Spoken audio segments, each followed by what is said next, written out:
That's how it's gonna be, a little test tube. It's most likely to be a highly infectious virus. Guy steps out of Times Square station, smashes it on the sidewalk.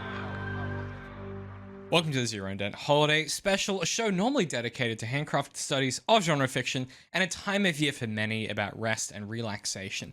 A moment to reflect on the year that's been. And for others, it signifies the busiest time of the year, especially if you work in hospitality or retail, where they put you through week on week of drunk business people complaining while they make more money than you, and complaining about things they really shouldn't be sad about. And for us, dear listener, it's an excuse to hang out and bring you some festive goodness. I'm author DC McNeil, and I'm joined as always by Patrick Laverne, a cancer doctor who has that good medical grade kush for the end of the world. I wish our government would give us pills. Yeah, that's a really good point, Pat. Wait. Hang on a second. Might that maybe be bad, yo? Is this film a metaphor?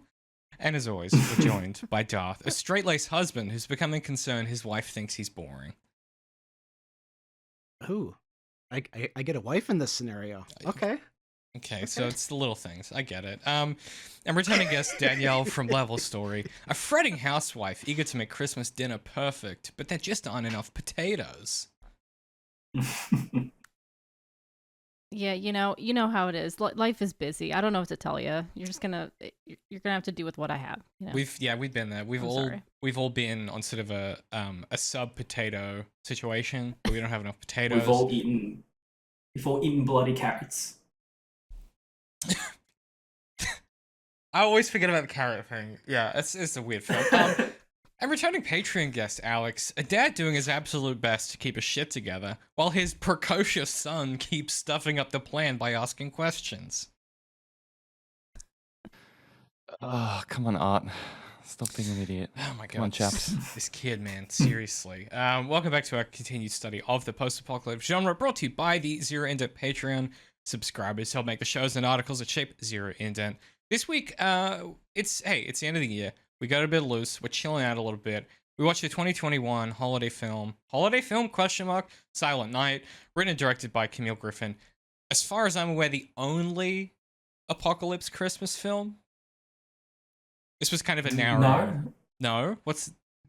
I remember I watched one. It's, I can't think of the title of the film. It's a musical. It's about zombies. And it's a Christmas movie. I don't believe you? Question mark? And it came out in like 2019 Never heard of it. or something like that. I think I know what you're talking about. Yeah, it's like Abby and the End of the World or something. It's something like that. But anyway, it's very weird film. Okay. I could have made you watch that instead. So just thank your blessings. This is only an hour and 30 minutes long. This is a short film. You know what I realized? This is the shortest amount of homework we've ever had for an episode. Isn't that weird? Yeah, I was happy with that. Yeah. Yeah. Wow. Normally I'm like, sit down and read a book, and this time I'm like, whatever. Put a dumb film on. That's kind of a metaphor. Maybe it's not. I don't know. I picked this film because I can't tell if it's good or not, and I think it's really funny. And I kind of have predictions for what everyone thought. I think that Darth and Eric probably loved it and had a bunch of stuff to wax lyrical about. I think Patrick thought it was mid. I think Alex still has not fully decided whether it's good or not. I think Daniel probably hated it, was my guess. That's the gifts I've brought in my Christmas sack, as it were. But let's go to Darth first. What did you think? Overall, I adored it. I almost immediately rewatched it. Especially because, right when I finished watching, Eric was beginning to watch it, and so I was like, "Oh, let's get on the phone and we could watch it together because I really want to watch it again." There's a lot that I think that the film would have been a lot stronger had they made different decisions. Some of the backstory stuff, if they had moved that to on screen, it would have heightened all of the drama way more. All of the parents go into the film already having made the decision. If all of that had taken place on camera, I think it would have been an overall stronger thing. But aside from that, I absolutely adored it. Okay, interesting. sort of what I thought you would say. Yeah, it's okay, interesting. Patrick, vibe check. I loved it actually. I thought it was hilariously unhinged. I thought like a lot of the events and scenarios that take place were very relatable and like raw. Like, last day on Earth confessions and stuff like that. Like I thought that was all really inspired. Yeah, and in terms of like apocalypse stuff, that was quite, the whole thing with the pills and the government. That was an interesting premise. I don't think I've really seen that before. Overall, I was pretty warm on this movie. I thought the script was really sharp. I thought all the characters, like, or rather all the lines of dialogue were just like funny or interesting or kept the story moving in some capacity. Yeah, I thought it was a pretty good film. Okay, glowing almost. The second most positive Pat's been all year about anything, I think. It's been that kind of year. Danielle, you were kind of, I assume, the one that was going to be the biggest hater of this film. What did you think? Yeah, so for full transparency, I have not seen the full movie. I only watched till, I don't even know where I ended up stopping, probably 40 some minutes in, I want to say. So you got the hook, at least, the twist on the... Yeah, and it's funny because I did know the twist, I just forgot what it was, and I was like, because I saw when this movie came out, like what, in 2021, I remember watching the trailer and being like, I don't know how I feel about this, but okay. But so far I wasn't a huge fan of it. I thought it was a little on the nose. And just, I don't know, everybody like talks so fast. Like it reminds me of like Gilmore Girls, like of just like constantly going, like there's no time to process anything. But it's just hard for me to give a definitive rating since I haven't seen it all the way through. But so far, like I ended up being like, okay, well, maybe I'm glad I don't have to watch the whole thing. but That's I feel great. like that's a lukewarm take considering like I quite literally like watched it like an hour before this because time has just unfortunately been crazy. Yeah, it's this time of year. Look, Yeah. I mean, you can see where the film is going, I assume. Yes. Yeah, it does. If I think it's my general reading on this is like, if you're a genre person, you basically get to like about where you're up to, and you go, okay, I know how this is gonna go. I know what the moves are.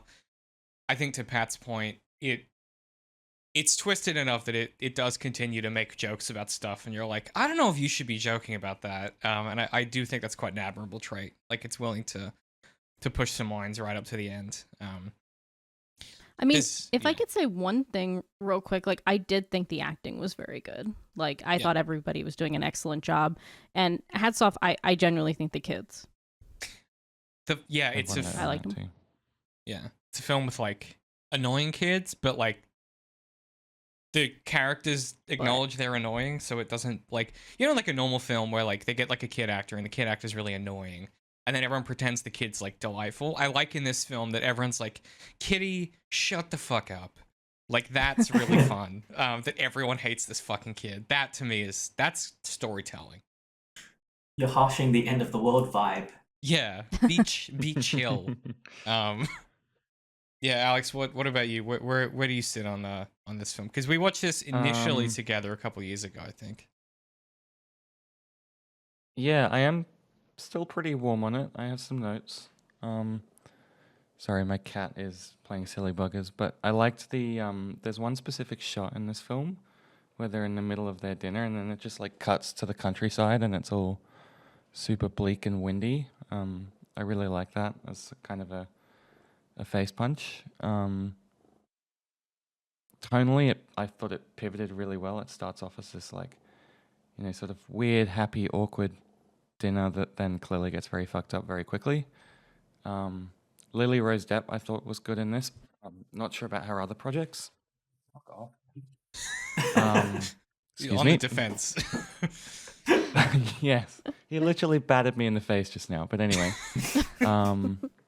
And also Keira Knightley just being that relentlessly upbeat hostess was fucking hilarious. Yes. There's just something about her in that role that is really funny. So funny. Um, She's doing the like, yes, and darling, then to everything.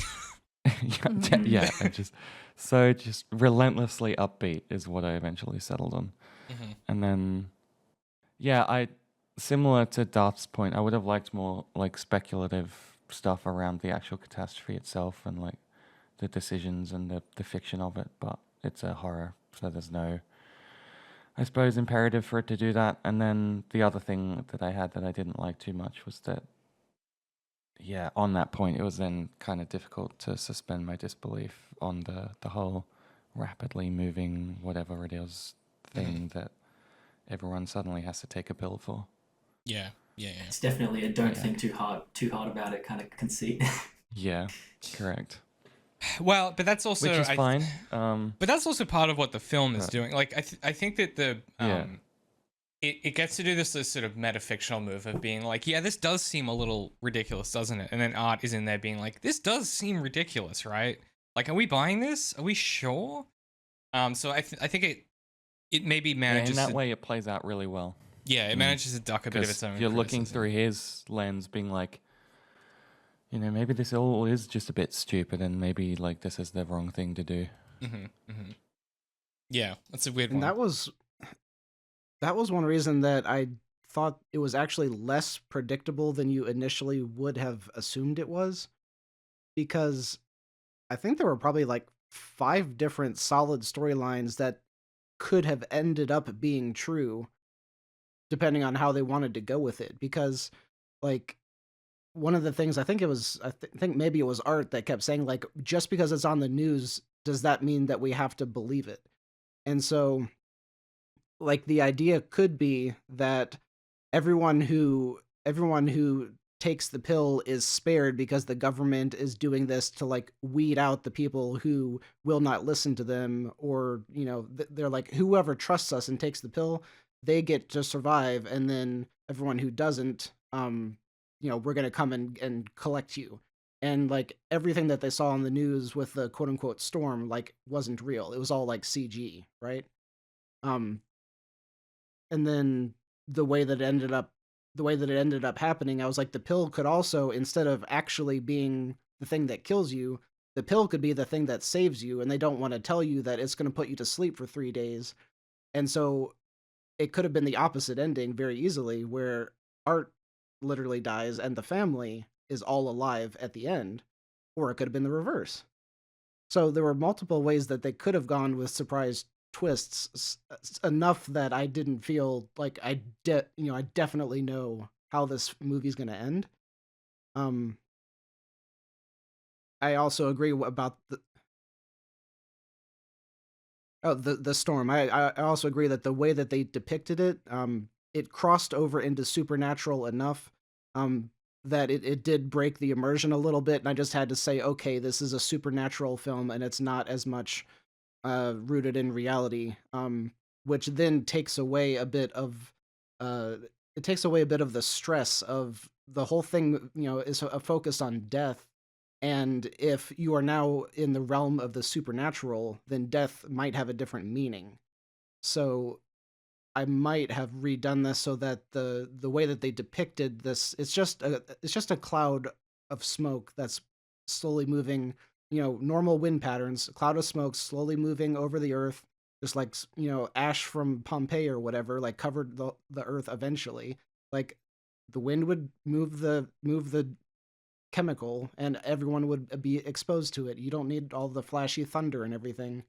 And now it's the movie and the premise of death is rooted in reality, so you're not drawn out into this idea of supernatural and like, is there going to be a deus ex machina of something coming to save them from this other supernatural thing.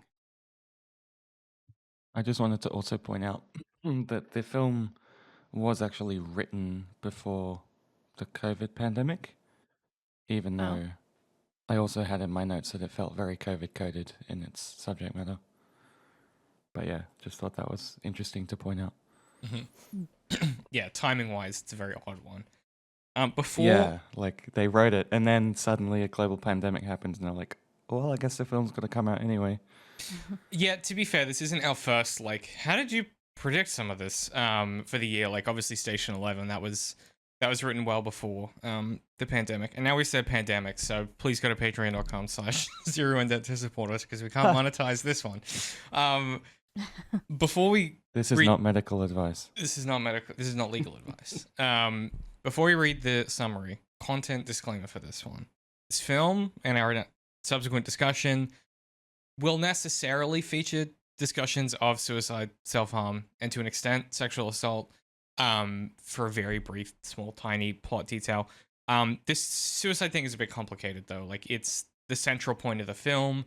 I do kind of think that, like, and this is going to make me sound like a woke snowflake, I do sort of think this film should have a disclaimer at the start. I think, like, given the film rests so much of what it does on the, like this, it's like a load-bearing premise of this film, is suicide, which is bold. And it's mass suicide as well. It's not just one. Right. Yeah, exactly. I mean, it's pretty dark subject. Yeah, Makes you with some dark feelings. Yeah, and it, you know, and it looks probably all of up those there as in one the of the eye. darkest, I'd say. Yeah. Well, we'll talk about the inspiration for this, which is actually something that we're covering next year on the show, because I think that this feels tremendously novel in the type of film that it is, but it is also definitely leveraging off of On the Beach, which I have a couple notes on later. But for now, Patrick, when you are ready, could we please hear the summary of Silent Night 2021, written and directed by Camille Griffin? Nell and Simon host their annual Christmas dinner at their estate, the only time of year they see their school friends, subsequent partners, and subsequent children. Nell fusses over everything being absolutely perfect. Their son, Art, is a little uneasy. Simon lets the chickens out that morning. This is plot critical. Remember the chickens thing. Something is off. Everyone dresses up in suits and gowns rather than sweaters and jeans. The children are allowed to swear. The adults refuse to speak about the news. Our players are this: James the socialite with his young wife Sophie, Nell and Simon with their son Art, the hosts, Sandra and Tony, a snotty couple with their equally shitty daughter Kitty, Alex and Bella, a couple with a straining relationship over Bella's sobriety. As the evening peels onward, the adults attempt and fail to conceal that a cloud of toxic gas will sweep through the UK that evening, portended by small, strange tornadoes. The government has provisioned exit pills to be taken at midnight. Art becomes disillusioned with the situation, as does Sophie, who is pregnant, but ultimately the adults are resolved. Alex falls off the wagon and gets too drunk and passes out. Sandra makes a pass at James that sparks some drama. Bella and Sandra commiserate their coming deaths, acknowledging the Conservatives have doomed us all, just like in real life. Nell FaceTimes her mother moments before her death. If you're not crying at this point, I don't know how to help. Art refuses to take the pill. He no longer minds suffering alone if it means not taking the pill. So he runs away. Not a wise choice, but hey, the kid is 10 after all. He comes upon a loose chicken in the middle of the road, pregnant with meaning, before coming upon a dead family in a gulf, which prompts the question, what exactly was that family's plan? Who could say? Art tells Sophie that the chicken survived the gas, as he himself suffers from inhaling the gas. Art tells Sophie that the chicken survived the gas, as he himself suffers from inhaling the gas. I think the summary's job is not to make short inferences. Man, that was almost perfect. It's a good joke. I just fucked up the typing. It's fine. The point is, I was nodding along. That's what when I it think. Said Alex fell off the wagon. Very good. Got too drunk. My point is, before, sure. I think that's what Art tells Sophie, is that the chicken survived the gas. That's what it sounded like, or something like that. Anyway, continue. Right. Yeah. The time has come. Sandra, Tony, and Kitty take their pills together. Bella can't wake Alex. James provides Sophie an ultimatum. He won't take the pill if she doesn't, forcing her hand. Nell, Simon, and the twins take the pill, thinking Art has died from the gas. Kitty's poor choices means she dies alone. Bella and Alex share a final dance, during which Bella kills Alex. It's a long story. Alex puked up her pill. James and Sophie take their pills together. The next morning, Art wakes up to a white Christmas in an empty world. Dun dun. You know what I'm saying? It's a real, like, okay, of course this is how it was going to end type moment. I have two things before we sort of get stuck in. But I have this ice cold take that I said at the time, which is I really think that the dad also should have survived. And this could have been like a sneaky sleeper origin story for like The Road. With like the boy and the son. You know what I mean? Because it is the right location. It's about the right time. Sure. Missed opportunity. That's David's cinematic universe. That's the DCU. Wait, Oh my shit. gosh. Oh, God. Shit. Do you think Thanks, that's I hate already it. taken? Is that already taken? What? No, I don't think so. I don't think you're so. good. Yeah, no one's using that one. Yeah. Yeah, I think I'm No. good. Second is I need to read. So Eric sends his apologies. Unfortunately, his son's birthday was yesterday, so it's like he's busy or whatever, and it's like, dude, prioritize us over your son. I don't understand. But I do want to pass on some of his notes. First, Eric says, this was a great film. I really enjoyed it. I can't think of the last time a story unfolded so neatly, and to turn the story upside down and completely reset what we thought we were watching. Much fun was had. Also, fuck you, this was devastating. Yeah, if you do buy in, it's pretty rough. Second, I think this was a zombie movie. My first inclination for Art's eyes opening at the end was that the director wanted to crush my soul one last time. Oh, this is the most Darth comment ever, but that doesn't make sense in the context of the film. If every dead person woke up 12 hours later, the government wouldn't have mobilized to manufacture and distribute these death pills. And dying in pain while awful isn't as much of a reason for government death pill distribution as the threat of zombie takeover. Alex and Bella also mentioned zombies in a throwaway line 1/3 of the way in. That's incredible. And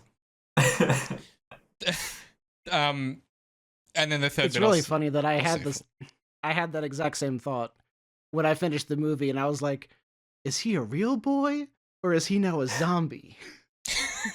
But I let it go. It's really funny Yeah, to be it's like, interesting because the way he sort of wakes up is like really that uncanny, like his eyes go super wide, and it's like, this is not. Don't people normally wake up slowly in those kind of situations? I don't know. I think poetic license is where we have to land on that one. It's a very it's pretty predictable good. ending, Danielle.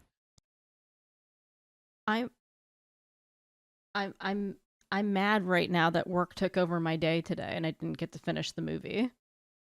I mean, we'll be here for a minute. You can probably just put your feet up and watch it in real time. Yeah, we pivot to being a React channel. Yeah. We just sort of scoop up the views from the bottom of the barrel that TikTok has left behind.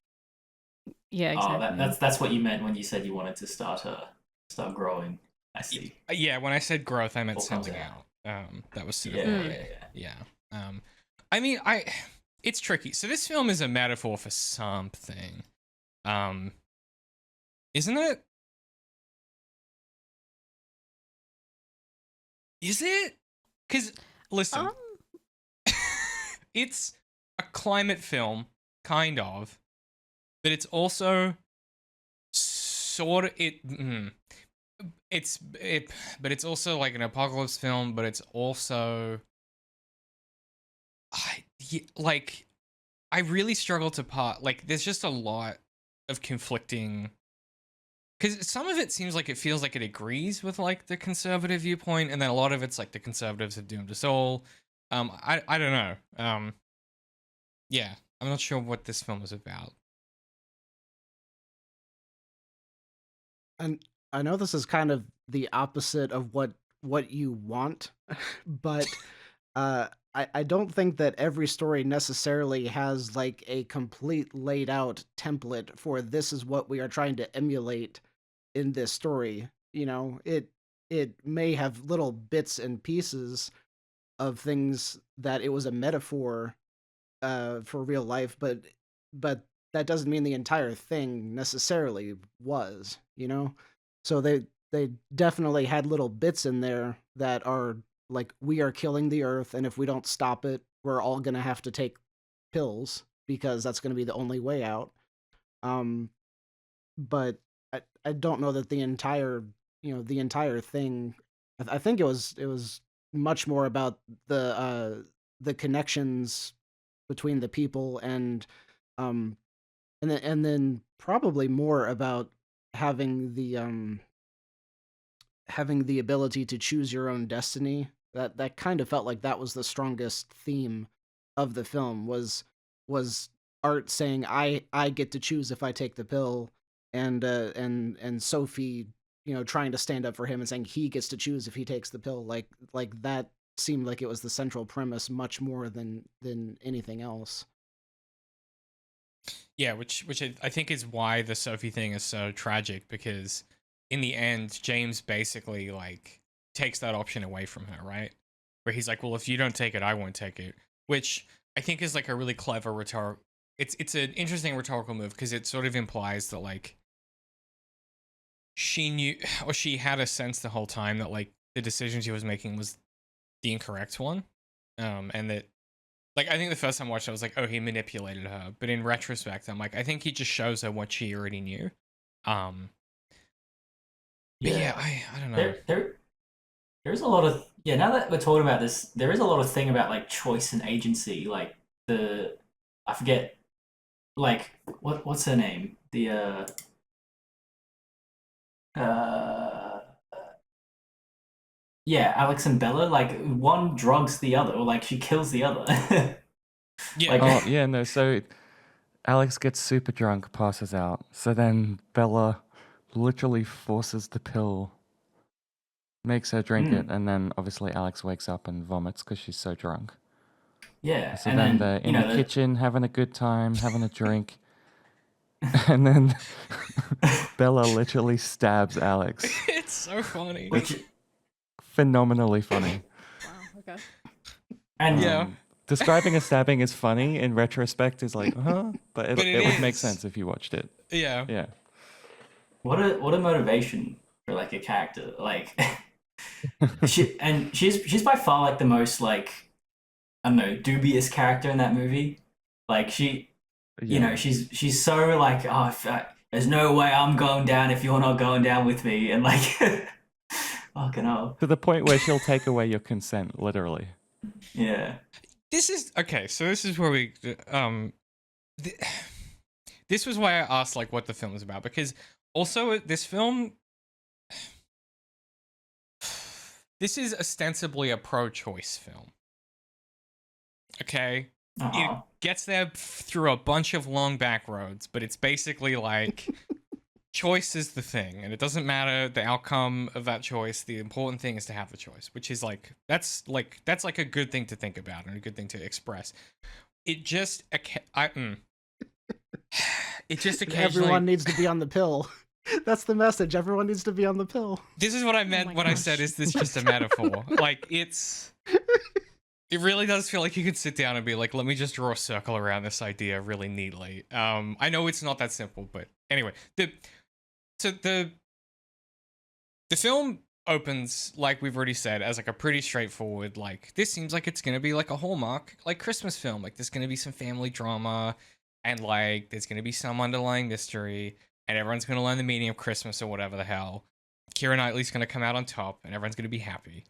And then I think it's like the second that Kitty arrives, I'm like, oh, so this is different. Everyone low-key hates this kid, even her parents. Interesting. And then we get the food scarcity. The boys break into like the petrol station to get a pudding? Question mark? Oh yeah. Sticky toffee pudding. Sticky toffee. That's an upsetting combination of sounds. Sticky toffee pudding.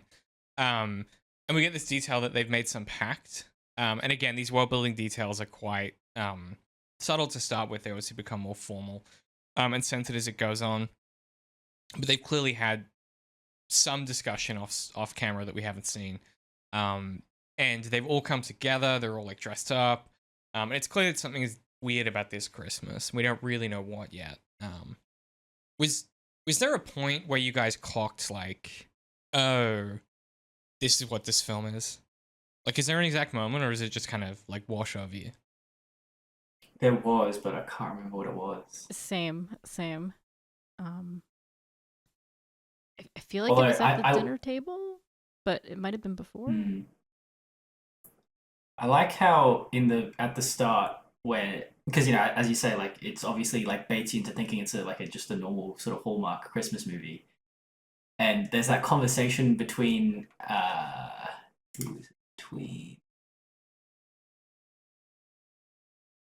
James and Sophie, and Sophie's like, we don't have to do this. We can just like turn around and like go somewhere else. And then his response is, no, like, look, it's my sister. I made a promise. Like, it seems like such a banal dilemma in that moment, but like having it reframed, like she's asking like, oh, can we spend the last night we have together like someplace else?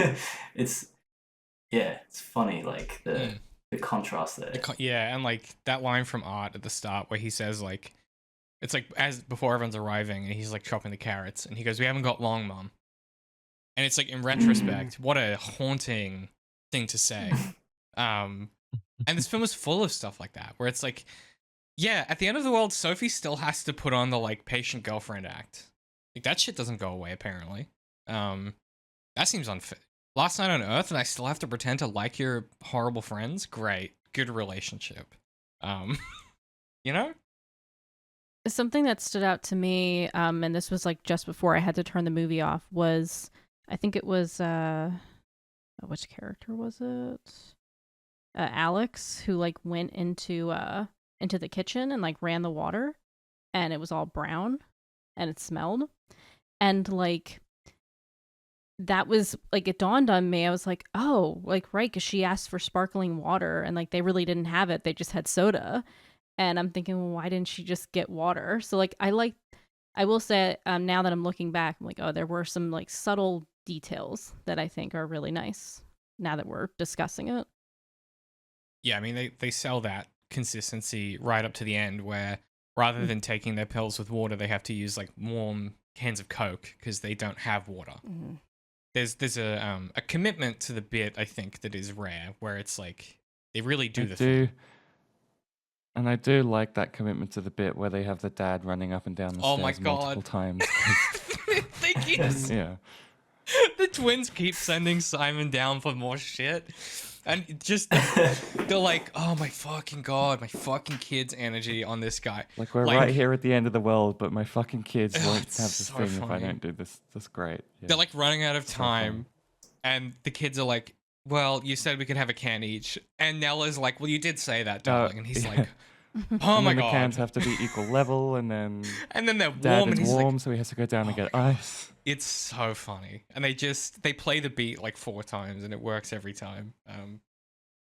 I like how those and every twins time are he comes up, like... he sort of like knocks his head on the wall or like kicks the wall or something, and then comes into the room. And... It's so good. I like how those twins are the second kid, the second class kid, to the point where you didn't even mention them in your summary, David. Listen, man. Sometimes in a family, you have a favorite son, and then you have 2 fail sons. Wow. And unfortunately, the twins are the fail sons.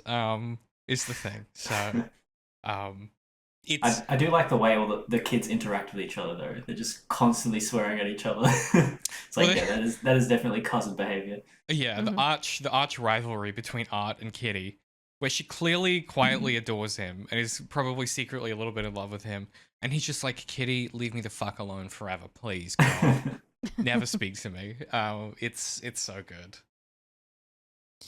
But yeah, I think the moment for me, I mean, the moment that the film really like puts a flag in the ground is, yeah, it's during the dinner.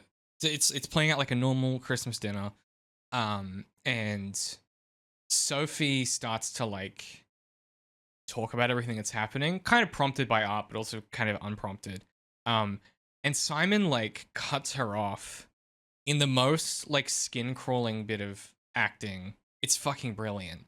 Like he doesn't do. It's not like a big macho like, you know, it's my house, my rules or whatever.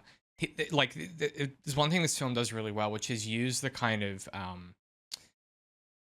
arch framing of like Christmas and like this is like a holiday thing and there's like a way that you behave around family and friends. Like it uses the kind of banal don't ruin this day type thing to really severe effect with some of these scenes where it's like he's this is the like you could imagine this reframed, and it normally is as like a different family drama where it's like, oh yeah, like don't talk about like we don't talk about Alex's drinking at the dinner table, like that kind of conversation, right? Like it's got that tonality to it of this is like a banal thing that you're not supposed to do, but it's actually like this huge existential problem that they're all trying to navigate and think about and not think about in equal measure.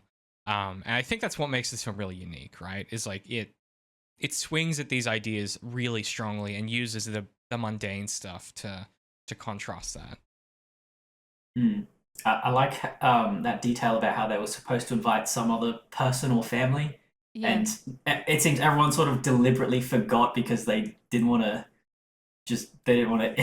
handle or interact with that person. Yeah, they all hate this person, and they're like, "Wait, but you invited them, right?" They're like, "I thought you invited her."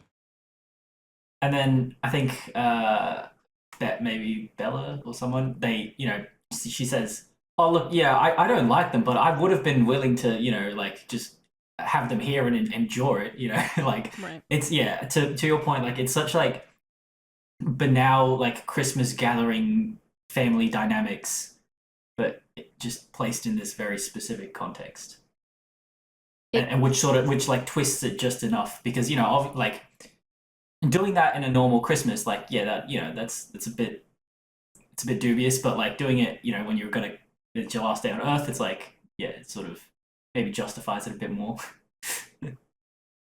Yeah, the first thing I thought of when watching this movie was Christmas Vacation and like having all the family over. And I was sitting there being like, all right, like I'm so curious what this twist is going to be because like right now just feels like a movie that's going to be like Christmas Vacation. And I do like that choice to like frame it in a way that reminds you of like other Christmas movies and like following that same trajectory, and then you realize the more you go into it what's happening, which is a cool detail. Yeah, I think the precocious kid angle of like having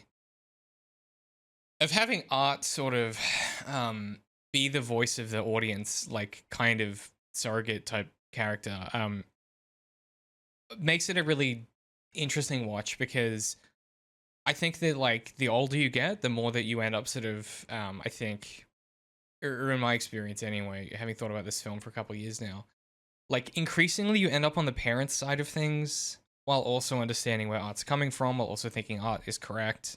Like Simon and Nell are just legitimately doing everything they can in this moment, but it's already too late, right? Like it's one of the things that the film is selling, is it doesn't matter how upset they are now. If they didn't doom the planet 30 years ago, then none of this would be happening. Like there's I guess that's with any climate disaster film to an extent, but yeah, I like how clearly uncomfortable everyone is when they start talking about it at the dinner table, right? Like Kitty seems to think it's the Russians, which is a thing you might think. Like, yeah, she's an idiot and everyone hates her, but it's a thing that could be true. Like chemical warfare is a real thing.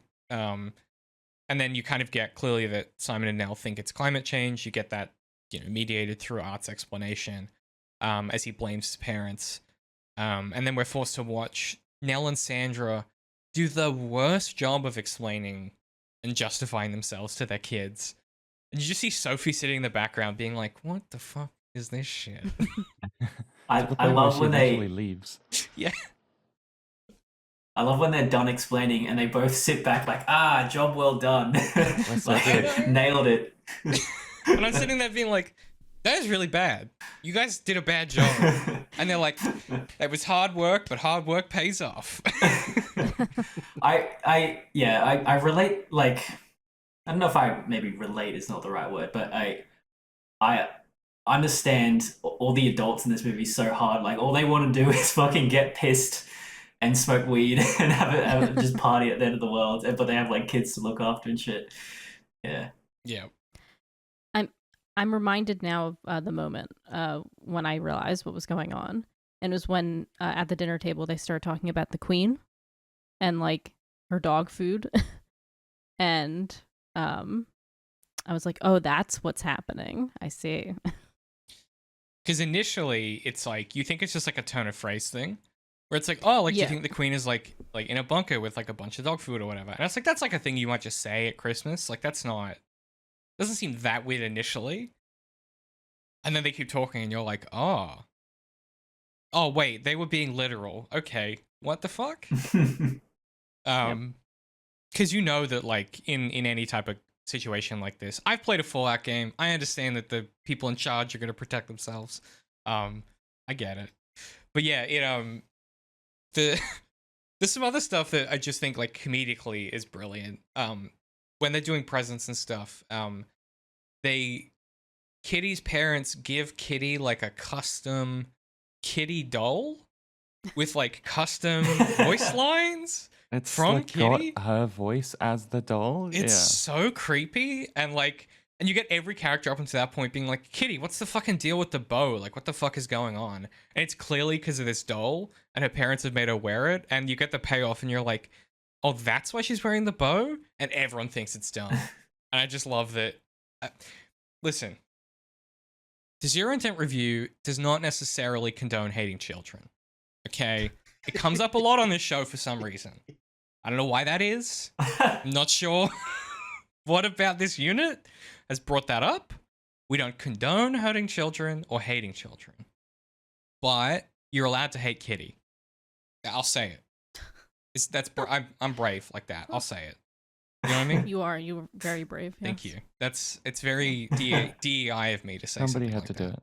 Yeah. Yeah. But yeah, I just thought that was really funny, and the fact that Sandra is like desperately trying to get Kitty to hug her and say I love you, and she just won't do it. Yeah, what the fuck? Yeah, it's really fucked up. She is awful. This kid is terrible. I agree, she is awful. Hug your mom, dude. And I like how even Art was like, Jesus, just hug your fucking mom. He's like, come on, man. I do want to point out, I think all of that is the purpose of all of that was to show what kind of mother that she has been for this girl's entire life, where the girl has no connection emotionally to her whatsoever. And the mom is now realizing at the end of their lives, she's like, my daughter literally does not love me, and she is desperate for some connection here. So in the many ways that this story is warning about certain things, not appreciating your kids is why Kitty is there, probably. I think she probably supplements her attention for Kitty, but it's still clear that they love each other, I think. And that's very, very sweet when she hugs her at the end, even though that's after she's dead, but still. Well, okay, but counterpoint. But then she does also low-key try and sleep with James a little bit. Like, it's like she gets rejected by Kitty.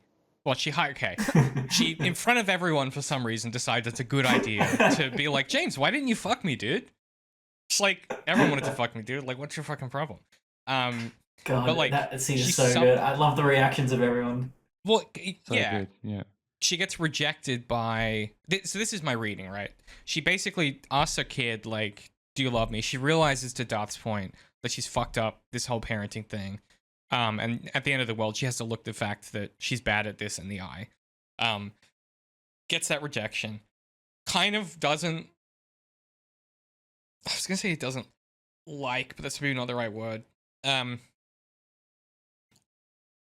Isn't you know, super fond of her husband, I guess. Like, he's boring or whatever. I don't know, however you want to read, like, that relationship.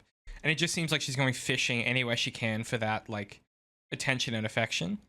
Because she realizes that she's fucked up, basically, like, her entire life up to this point. In some ways, I think she's probably one of the more tragic characters, next to maybe Sophie, in the story, in that, like, yeah, she has to face the fact that she's done a really bad job with her life, or that she's made decisions, or like how everyone, you know, has regrets, and every life is a series of compromises.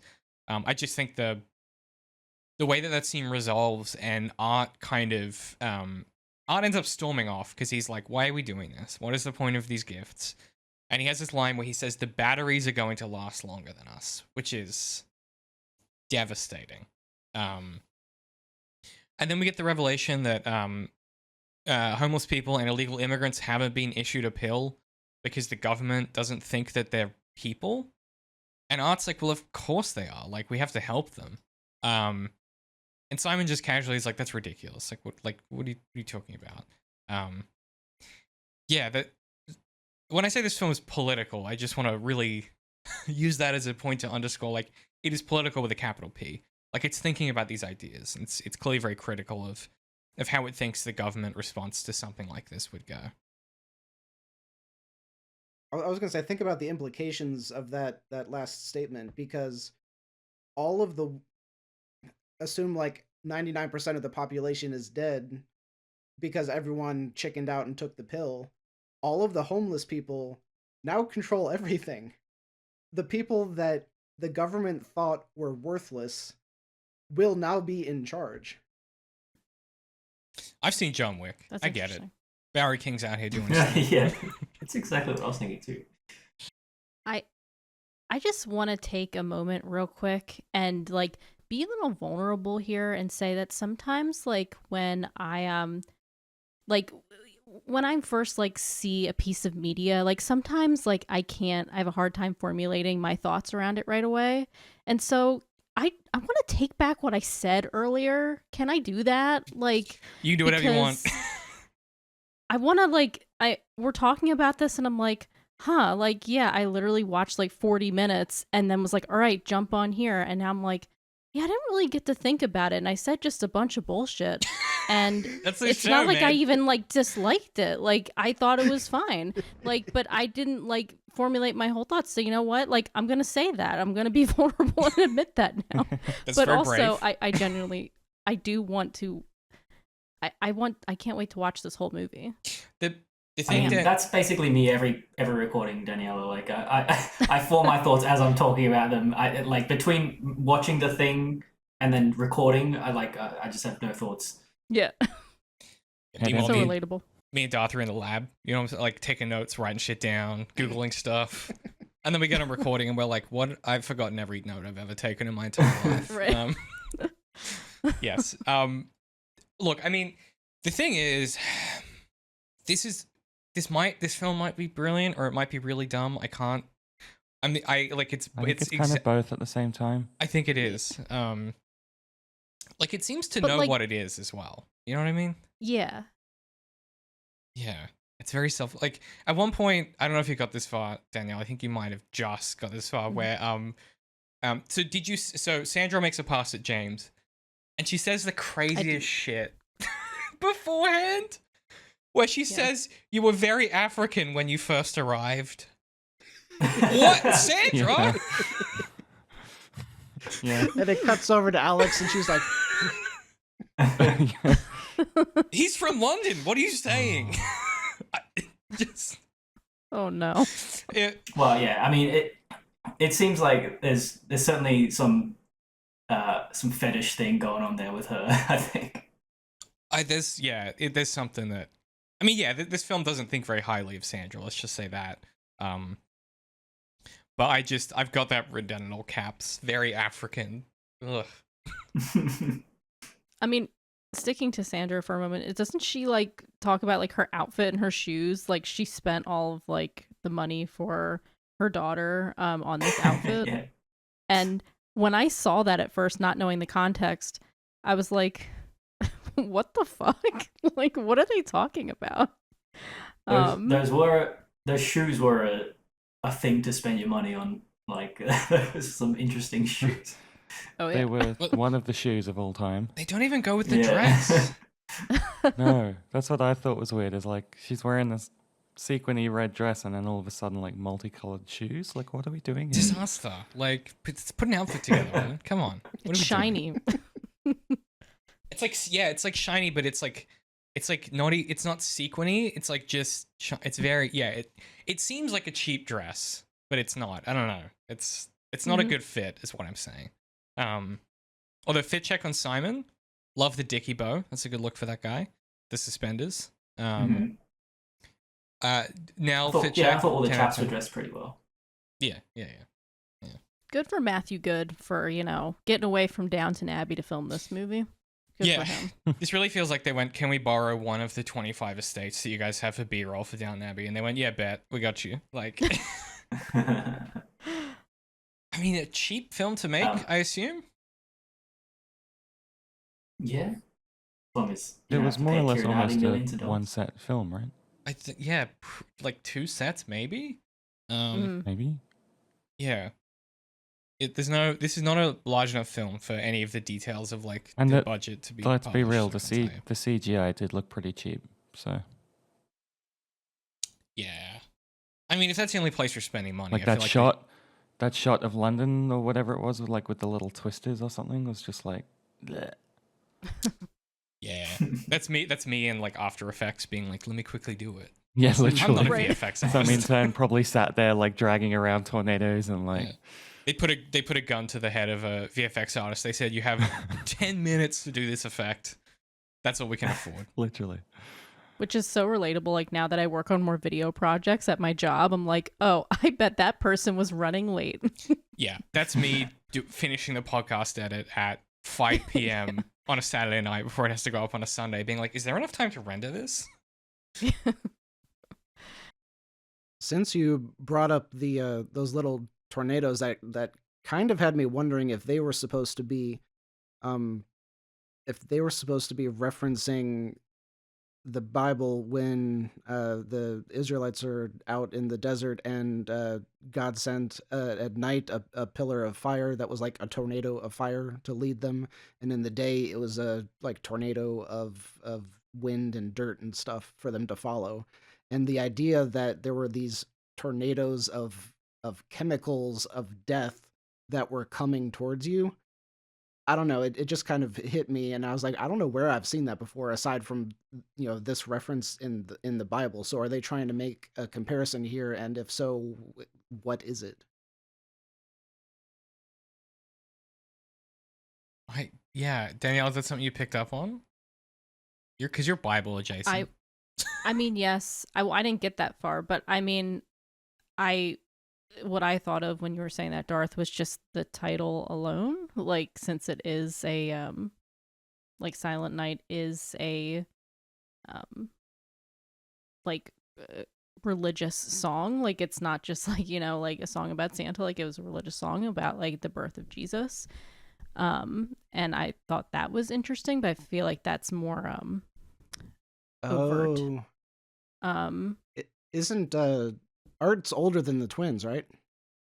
Yes, I think so. Yeah. So there's you could make a correlation here with Passover as well, because the firstborn son survived. Yeah. Oh, that's interesting. Yeah. I really like Bella's tentative, like doing this after she takes the pill. Like, she clearly, it's the most disingenuous like action you've ever seen, but she's like, just in case. Just in case. Yeah. That's interesting. Yeah. Well, but I think that is also like a central pillar of what this film is playing with, right? Like, you get, Art later on when he runs away, which we'll get to in a minute. He challenges his parents. He's like, so the God stuff is bullshit. You're just scared. Like, But also, on that point with Bella, it's like, of course, the one being the most outwardly religious in the film is the one that is also the most murderous. It's kind of funny as well. Right at the she's end, kind of she forced does to be, yeah. Bella, and then I mean, Divine it's interesting when punishment. it's interesting too, like when people are in a situation like this, it calls into question what you believe and what you think. What, like, you know, yes, like for me, like I grew up Catholic and we were just told to believe. It wasn't really explained to us. And like, I think a lot of people are like that, like where they just believe. And then when it comes down to it, it's like, oh, like, what do I believe? And they'll just do the sign of the cross because what else do you do? Yeah, it's a fairly pragmatic view, I think, of how like I don't know, it does a really good job of to something Pat said at the start, like it sketches these characters really holistically, and makes it feel like these are really consistent bits of characterization for these people. Like Sandra's a really interesting figure because she presents initially as the worst, like, you know, and she's the worst and she made Kitty the worst. Like that's kind of the vibe you get, and the feckless Tony is not doing anyone any favors. But then, like later on, and brief content warning here, this is sort of the sexual assault portion. James kind of relays during this complicated past that happens and the resolution of it. He relays that Sandra had an affair with a teacher, which was clearly sexual assault, given her age, and then followed by the revelation very swiftly thereupon that Bella had sex with Tony at one point, which was the first man she ever had sex with, and then that was what confirmed for her that she was gay. And so I think that Sandra is allowed to be a lot more complex than I think another script might treat her. Like another script might be like, well, she's just the Karen, and that's the situation, and it is what it is. I like that they're willing to complicate that a little bit and be like, yeah, maybe this thing isn't as, you know, cut and dry as we thought it was. And yeah, same with the religion. Like it's always willing to complicate these ideas. I think to back up to a question that David had asked a minute ago, which was, is this film brilliant or is it stupid?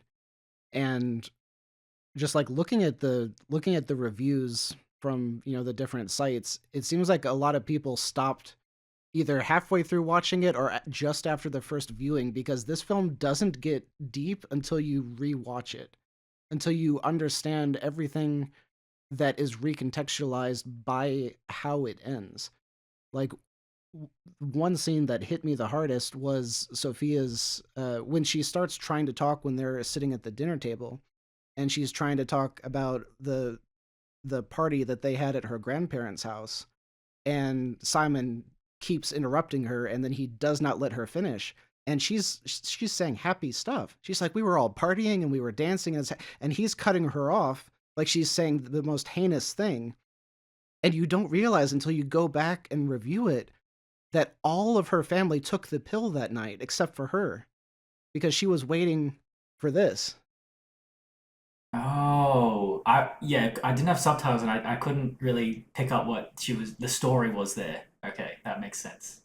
Yeah, and I think the reason he cuts her off is because she starts getting to talking about that. Yeah.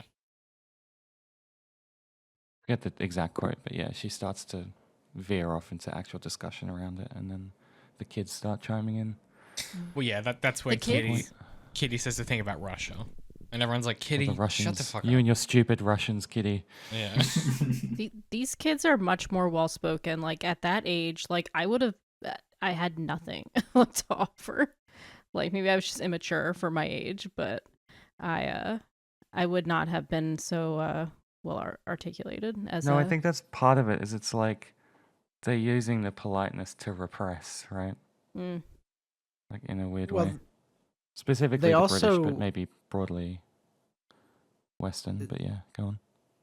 I mean, yeah, being non-American, they were better educated in general. But I thought they also did something really interesting with differentiating the different intellects of the kids, because the twins are portrayed as being a little bit dumber, and they're the ones on the PlayStation. They're the ones doing video games, while Art, the intellectual one, is helping cut carrots and being responsible, and he's the one investigating and finding out all of this stuff, blah, blah, blah. He's like watching the news like an adult, and he's 10. whereas the people playing video games are the immature ones, and this is so insulting to the people who have video game channels. So pretend I phrased this much nicer. It's no judgment, Danielle, but just know this film thinks you're dumb. Okay. Thinks you're a dumb baby. Dumb baby, you just play games. It's just play okay. game. Play game on PlayStation. Play Dark Souls now.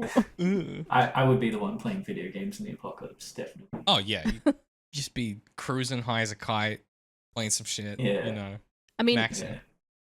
knowing my family, I probably would have like been like, I wasn't a bratty like child, but I probably would have been saying like the shit that Kitty was saying. Yeah, and they'd be like, "Shut the fuck up," because just please. didn't understand. Yeah, like yeah.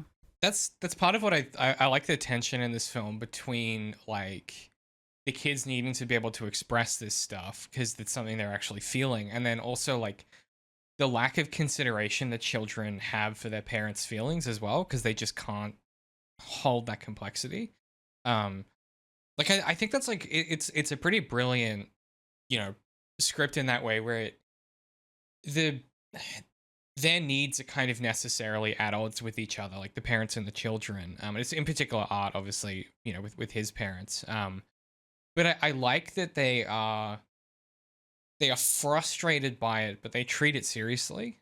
There's something really canny in its approach to being like, the children are right to feel this way and to say these things, but also the adults are kind of, to an extent, right to want to have like you know, it's the thing of like this is a really really really terrible metaphor, but it's not my fault. I didn't write this metaphor. This is just the example we all use, which is like, you know, if you're raising an infant, and this is the Dan Harmon thing, is, you know, if you're raising an infant and they're in the next room sleeping and you're watching a film, right, and the baby monitor, you're not sure if they're still breathing or not, you may as well finish the film. Because what's 5 more minutes of not knowing that your baby's died? Like, you may as well extend that happiness as long as possible before your world ends. That does sound like a Dan Harmon thing. Yes. And the point of that is the point that this film is making from the adult's perspective, right? Which is that it is meaningful to try and have one less normal night. Whether that's a good thing or not is a question that I think you as an audience member have to decide for yourself, right? Like, is this avoidance helping anyone, or is this just living in denial? Like, that's one of the central things that Art is trying to grapple with. Well, it's also a pretty fundamental difference in experience between an adult and a child. Of like, and as an adult, you're hosting this farewell party to, you know, commemorate your life, you know, to experience, you know, like, or to relive the happiest moments in your life when you were surrounded by friends and partying and drinking and having a good time. You know that that's how it goes. Whereas as a child, like, the fuck is that? Like, you know, it's the same as every other day, and yeah, like, it's, I don't know, you don't have that same expectation of joy about a, you know, a Christmas family gathering. That I think too, thinking about like perspective here and the children versus the adults, you know, with that conversation of Art and his father, when Matthew Good reveals that that, you know, homeless people like did not get the pill, and Art was like, well, we're gonna help them, right? And that just, like, that rang so true to me that, like, as a child, like, I would have reacted the same way and would have been so confused as to why, like, we couldn't help these people. And that was such a sad moment, like, seeing that, like, I don't know if realization is the right word, but just, like, the difference of perspective there from, you know, Matthew Good's character and Art, and wanting to help, and Matthew Good being like, no, like, we can't. Yeah.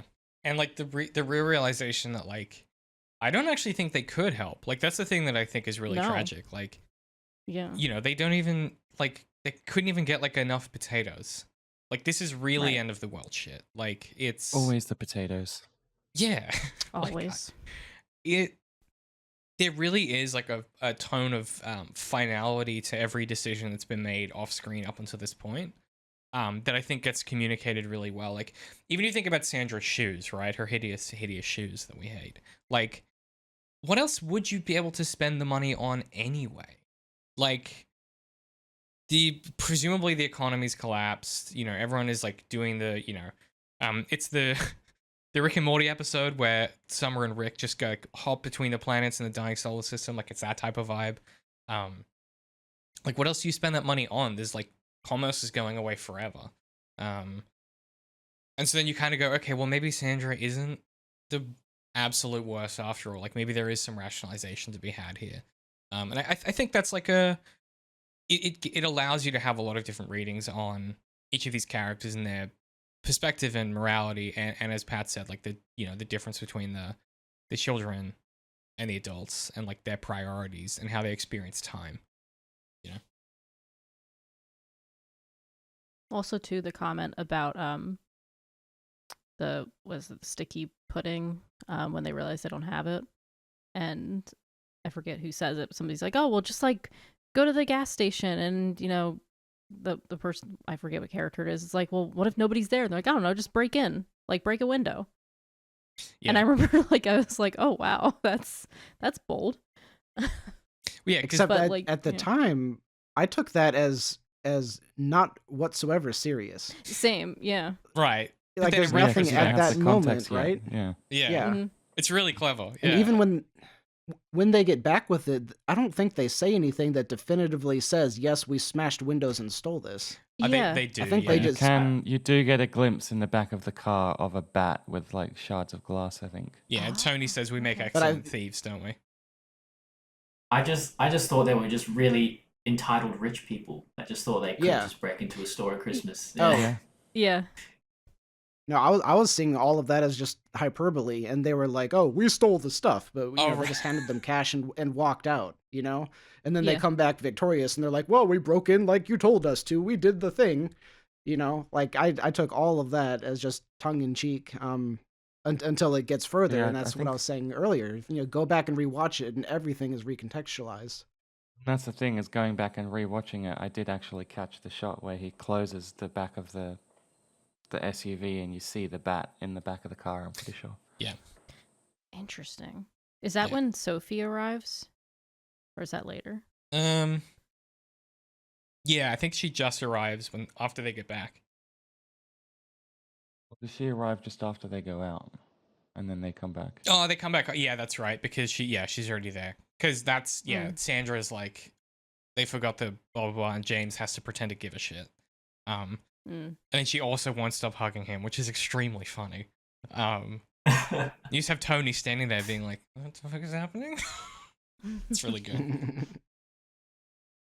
But yeah. So we were talking about the kids a whole lot, and one of the things I never could wrap my brain around was it looked like the point of all of this was that the kids don't know what's going to happen, and they're trying to keep the kids in the dark until they've like secretly give the kids the pill towards the end of the night.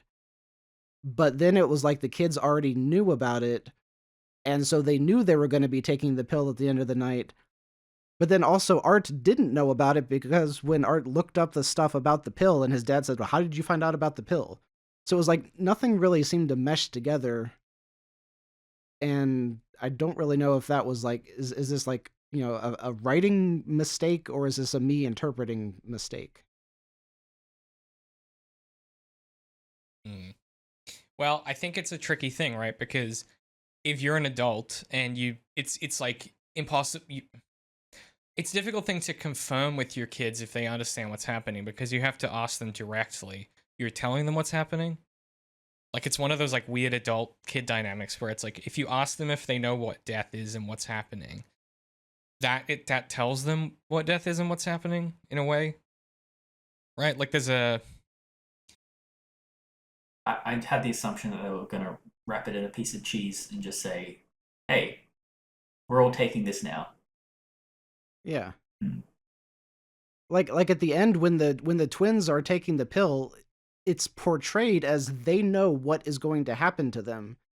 But earlier, when Art is talking about the pill, it's like Simon didn't know that Art knew what the pill even was.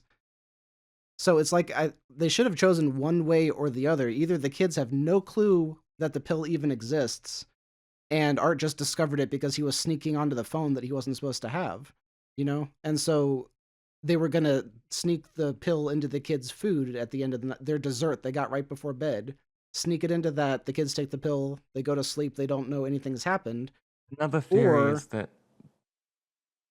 Are you finish yours? I have a theory too. or the opposite, where the kids, just like the adults, understand that at the end of the night, everyone's going to take the pill.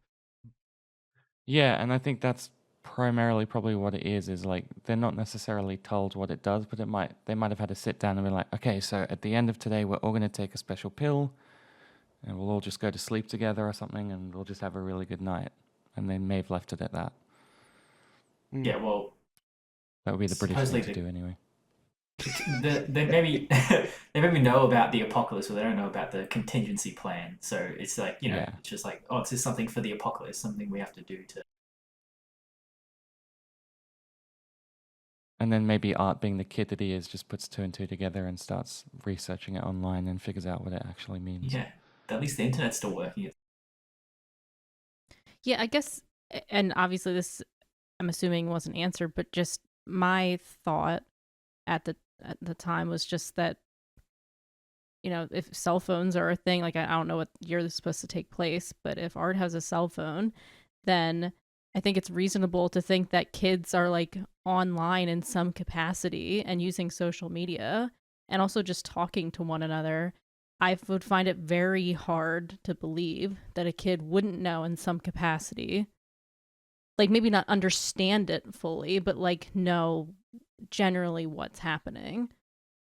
But then again, there's so many avenues here, right? Like we don't know what was happening before this. Did they shut down the schools for a while? You know, how long has this been occurring? You know, so there's a lot of questions there. So maybe we don't need that answer necessarily, but that was what I sort of assumed, that the kids just naturally knew about it. And maybe the parents were like sort of assuming, oh, they're kids, they won't understand. And it turns out actually they do understand a little more than they expected them to. I want to say that this had been placed in a early 2000s kind of timeline, because if this were made now, you would assume everyone would be like scrolling their feed to see everyone's end of the world Instagram photo. True. You know, so like social would be a huge part of this, and it's not there whatsoever. Mm-hmm. That's a good point. It's a fair point, yeah. I mean, it saves you 30 minutes of a film to pretend that social media doesn't exist. Yeah, well, I've noticed a lot of like films do this, like just operate on a smartphone-less world, like where smartphones are there, but like none of the functions and effects they have on the world are present, just because it's too complicated to write about. Right. Yeah. I don't remember where I read it. It may have been Blake Snyder that said that they do that on purpose, because then there's no way to accurately place where the film is like in history, and so it's a lot easier for us to connect with this film now because it's not like definitively a 2001 era film. Yeah, it's just like the nebulous present, right? Yeah. Yeah. Or like the perpetual postmodern, as Jameson might call it. But to the point about like the kids, just to circle back, because that's kind of where we started. Like, I also think that Art might just be this type of kid. There's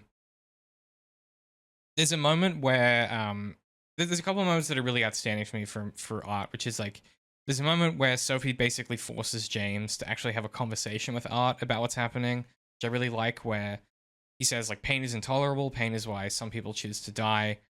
And then you get a scene. I loved that. It's so good, and like it's so like that's a doctor's perspective, right? Like it's so rational. Yeah. It's so straightforward, and then you're like, but Art's also got a point.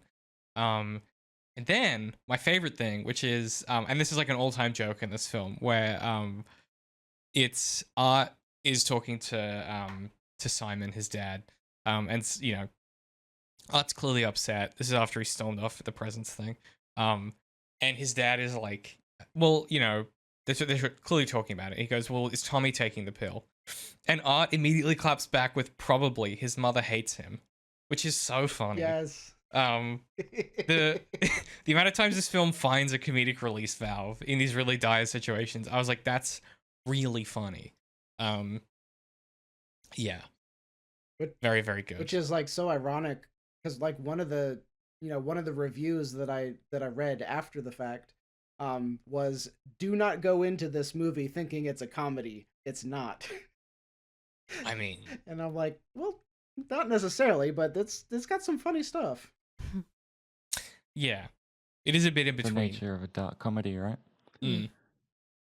Yeah, Like it gets funnier the more you peer into it, I think. yeah, black comedy film is what Wikipedia reckons. I mean, one of my favorite dark humor moments, and I really like this scene as well, is when all the blokes are having a spliff in the greenhouse or whatever, and one of them, says, "Oh, my girl's pregnant," and then one of them goes, "Oh, congrats! Oh, wait, fuck! I mean, well, yeah, I mean, still, congrats!" Like, yeah, it's really good. Wait, all of the automatic responses don't really make sense anymore. Like, it's that kind of thing. Yeah. He's still happy for him. I love Tony's like the complete immediately like he just doesn't know what to do. And James is like the emotional anchor of this whole situation, right? Like everyone is just completely spiraling, and James is the only one that's really able to look all of this in the eye and kind of be calm and rational and sort of be the anchor point. And to know that that's true, that he's going through all of that while dealing with the fact Sophie's pregnant, I'm like, this guy's king. Is king behavior. Like, it's my guy. I love how, and that scene, like, they're sort of they're being a bit vulnerable there to each other, but like just in the most like blokey, like masculine way, where and they're just I can't remember. I think Tony, is that his name? One of them says like, "Oh, I'm scared to die," and then he just gives him a little like pat on the back or something. Yeah, James is like, "Yeah, I get it, brother. Like, it is what it is." Yeah, it sucks, man. That's no good. But then, okay, also, so this is where I'm like, I don't know, man. This film must be a metaphor for something. Sophie being pregnant is like a lot. And then you get that immediately followed up by Art. So like Art is being difficult, and he's not letting any of this go. And his parents are like, just be cool, man. And he's like, I refuse to be cool. I'm precocious. This is my character. And there's a point where he tricks his dad into saying "fuck God," and Nell's immediately like, "He tricked you, sweetie." And he's like, "Yeah, I know. I'm aware." And I love that. This sort of it's very British, I guess. This kind of knowingness of like, there's a parent-child relationship, but there's also a transparency to it. Like there's an opacity here that exists between them, where they all understand their roles they're playing, in a way that I think is very not American. In my notes here, I've just written down, the "fuck God" thing is the most British thing I've ever heard. Make of that what you will. Well, the more interesting thing about that part is just that it's showing Art's intellect, and I don't really know if they leaned into that. I mean, they leaned into it pretty hard, but I don't know if they did enough to show how much he had pieced together on his own. Maybe if they had removed the cell phone. If they removed the cell phone, then he pieces everything together through the snippets that he gets off of the news, which isn't really telling you anything. That probably would have really driven home how smart the kid is, which sets up the ending even more, where he is like the future of humanity, and he's this brilliant at 10, you know? Yeah, the phone does feel like this didn't test very well. People didn't really understand what Art knew. Like it feels, or like it doesn't quite feel as neat and confident as the rest of the film. Like there's even a point where he watches like a video that's literally like a 3-step explainer of what's going on if you haven't caught up yet, right? Like it is a bit on. Yeah, it feels shoehorned in. Yeah, a little graceless, I guess. Yeah. So, okay, so then the next big plot thing is that Art is in his feelings about this whole situation. So he decides to run away, which the Simon like literally cannot believe it as it's happening. Like he's got this look on his face of like, are you fucking serious? We're doing this now? We're doing this now. Fuck. And then he has to like chase after him. And I just love this sort of the complete what's the word, like what's the word I'm looking for, like the indignation that he has as his kid runs away, and he's like, oh, for fuck's sake, like what. The energy in the acting is like so good, and it's the most British thing ever to be like, this moment of like existential crisis is immediately followed up by like, you gotta be fucking kidding me, this kid right now, we're doing this now. And he chases after him, and then we get the most like I've seen a an art house. I think film exasperation before. is the word you're looking for. Exasperation, that is the word I'm looking for. I was gonna say that, but then he said indignation. I was like, oh no, he found the word. No, I don't think it's indignation. Exasperation's right. Yeah. And yeah, we get like the most Russian art house shot of this entire film, which is Art comes upon a chicken standing in the middle of the road, and you're like, oh, that's pregnant with meaning. I wonder what the chicken signifies. Remember at the start in the summary when it was like, remember that he let the chickens out? So there's He's throwing all the chickens out of the... Yeah. Yes. And it's quite frantic too. Like you see him very frustratingly chase the chickens around the enclosure, and he's like trying to shove them out, and yeah, it's quite funny. It's very funny, and he's trying his best to be cheerful about it. But the implication, I think, there's two things that happen here, right? Is he sees the chicken, and then he sees the family in the car that have taken the pill. And he breathes in some of this toxic tornado gas situation. We don't really know what that is, but Art inhales some of this stuff. But the thing that's interesting to me about this sequence is it sort of implies, I think, that the chicken survived the gas. Like it seems like it comes in waves or something. Like there's some implication here that we're supposed to connect the chicken surviving to the cloud being survivable to an extent, right? I think it's supposed to tee you up to potentially expect Art to survive this inhalation. I'm not sure though, but that's the implication. But why did he free the chickens then? Is it because it's nothing about like whether animals survive this, so therefore I think it's logical to think that he frees the chickens because they'll be dead and there'll be no one to look after the chickens.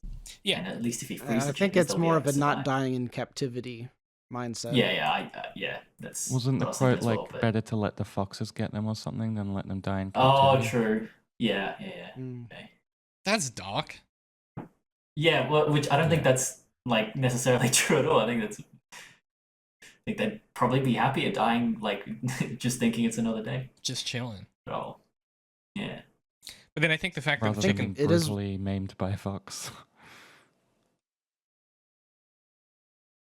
I think it is worth pointing out that the reason I think that Simon was so exasperated when Art ran off was because Art was the good kid. He was the one helping in the kitchen when his brothers were up playing video games. Like, he's the responsible one, and now all of a sudden he is running out into a poisonous gas cloud. So it's not necessarily the normal exasperation that a parent would feel. It's the kid that's always been good is suddenly doing the most dangerous thing possible. Right? Yeah, at the worst time possible. Mm-hmm. Yeah, like, and that's I think where this film like really sinks its shot, is that like pretty much every motivation is completely legible, pretty much like toe to tip, like the whole way through. Like it's very clear about like why Simon is feeling the way he is. I said at the beginning, I said that that's something I wish that they had in the story, is that these motivations for all of the adults had not been backstory, but part of this, where they were gathering together to all talk together about deciding whether they, as a group, wanted to take the pill. Because all of that took place off screen, we're left with just the idea of the kids, which is really just art, coming to the conclusion of, do I want to take this pill and avoid pain, which is not meaningful because he's only 10 and he doesn't understand what pain is, as the adult directly tells him. So by the writers removing the adults from that discussion, they are depriving the audience of the meaningfulness of that discussion.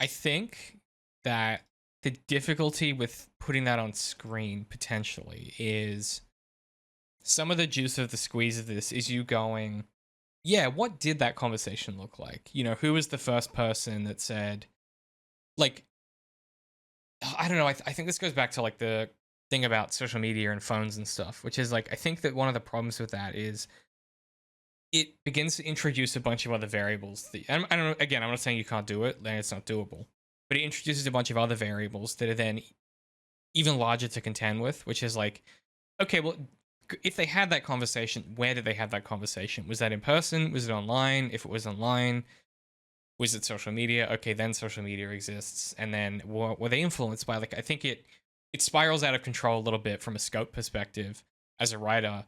And so I do genuinely think it's like, okay, we want to do this thing. Let's contain it. We're going to pretend that, you know, phones exist in this narrow capacity. So I get what you're saying and why that would be interesting, but I also completely get why they keep the aperture small. Yeah. And I think that's one of the points of Sophia's character is that she is the one that's voicing the should we do this or should we not do this argument, which we don't get from any of the other adults, right? So that's putting what I was arguing for into the story in a manner that all of the other characters had already decided upon. And you had said it earlier, David, wondering about like the implications of her having a kid and what that is a metaphor for.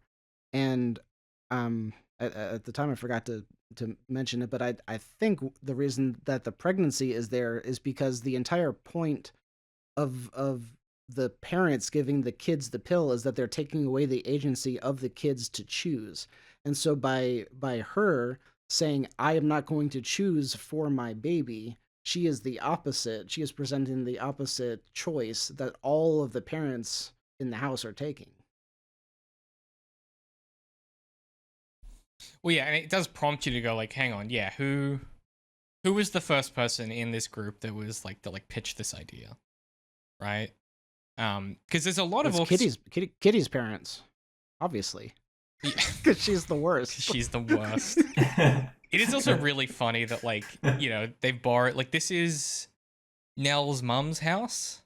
Like, this isn't even their house. There's like little details like that I think do a lot of texture building as well. Yeah. And that FaceTime, oh my god, the FaceTime with Nell's mum is devastating. Like, yeah, that was something. It's like a 2-minute scene, and Art is like Art just makes it about himself, which is fine. He's a kid; he's allowed to do that. But I love Nell's like inability to deal with this moment, and she just has to like let the grief go almost immediately. Because Simon's like, "Yo, like I need you here, like, come on, I need you like in this room right now."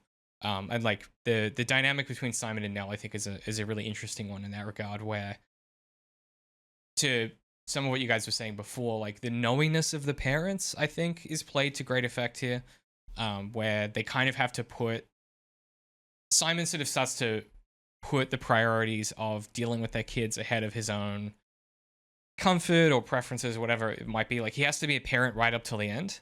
And yeah, I think that's like a really, it's a pretty harsh thing to have to deal with from his perspective, right? Like, yeah, he has to watch his wife realize that her mom is dead, and then be like, okay, but I still have to parent.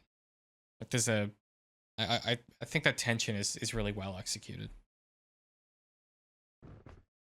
And I read that totally differently. I read it as maybe Art didn't like consciously realize the thought, but I think that was supposed to be like his intellect letting him see.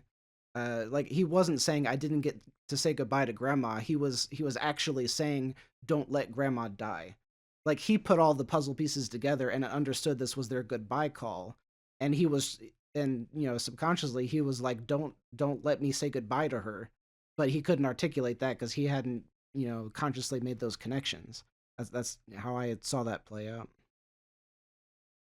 Yeah, I mean that's also like kid magical thinking, right? To an extent, where it's like, well, if we hang up the phone, that means she dies. Like, and there's no cause relationship there, but it's like a correlative relationship which like makes sense. Like if you're a kid, you're like, yeah, if we hang up the FaceTime, that means we're never gonna see her again. So if we just don't hang up the FaceTime, we're fine. It's that kind of thinking. Yeah, until you're not. Yeah, it's brutal. Like, yeah, the Keira Knightley's acting in that scene is like brilliant. And that was like, I think that was like tier up number 3 or 4 at that point. Like this film really got to me this time. And the scramble, like we were saying before, like it's really funny, but it's also really devastating, which is the scramble that Simon has to do because of the twins. Like he has to get another can of Coke, and then one of them is shaken up, so it's not a full can, and then he has to get ice. It's just a whole thing. Meanwhile, James puts his ultimatum forward to Sophie, which is that he basically says like, I won't take my pill if you don't. And so she ends up taking it, which I think is an interesting choice. Yeah, I don't know. Like, is he doing the right thing? I mean, you had interpreted it as he was doing that to like manipulate her.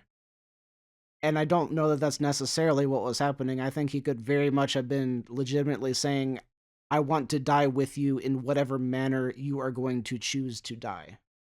Mm-hmm. Right?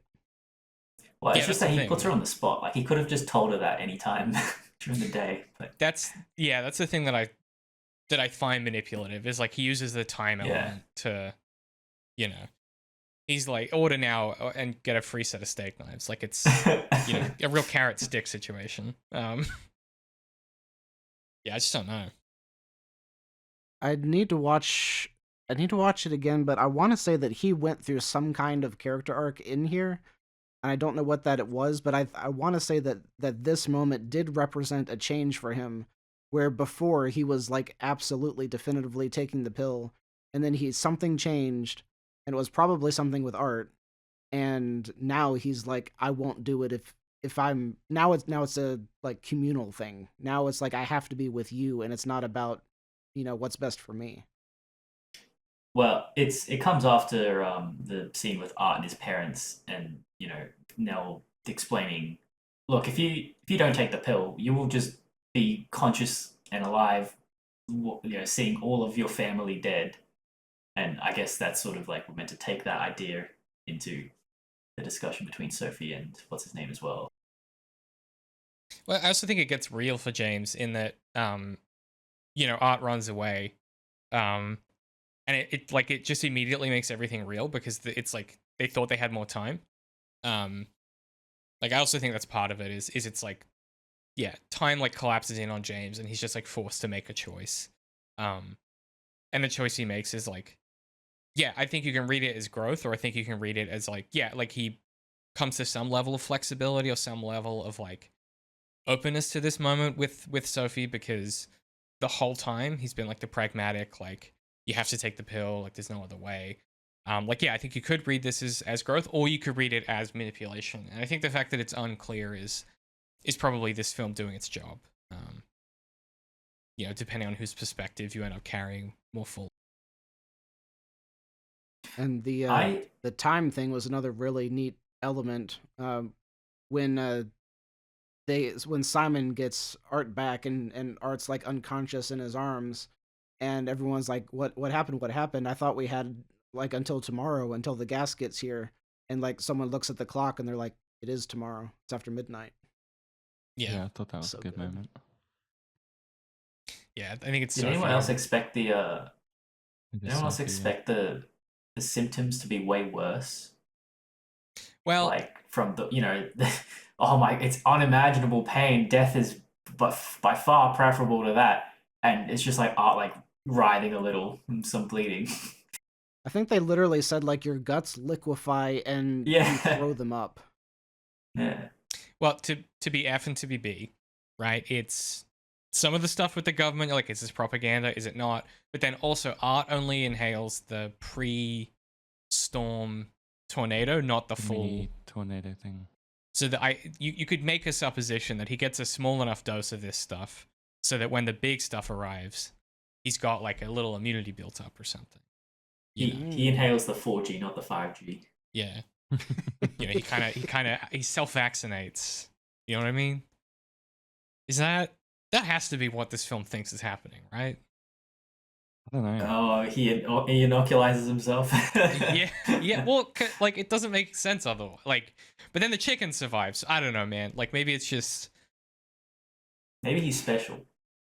Maybe he's the chosen one. This is why I thought it would be a really good prequel to The Road. It's like, well, what makes this boy different? Yeah. Anyway, that's fine. There's a lot of stories where the premise is you cannot show the villain, which is usually a monster. Usually it's a monster running around like killing people, and you are not allowed to show a full reveal of the creature until like the last shot of the film, right before they finally defeat it, right, at the end of the climax. And I think that's what they should have done with this, is either make it more like The Fog, like the movie, like The Fog, where it's just like clouds or something, and it doesn't look so supernatural, or just we never see it. Like we just see the shot of what's her name, Neil's mom. We see her like just looking out the window, and we don't see what's coming towards her. We just see her reacting to it. That would have been way more powerful than seeing thunder clouds that we don't understand what it is,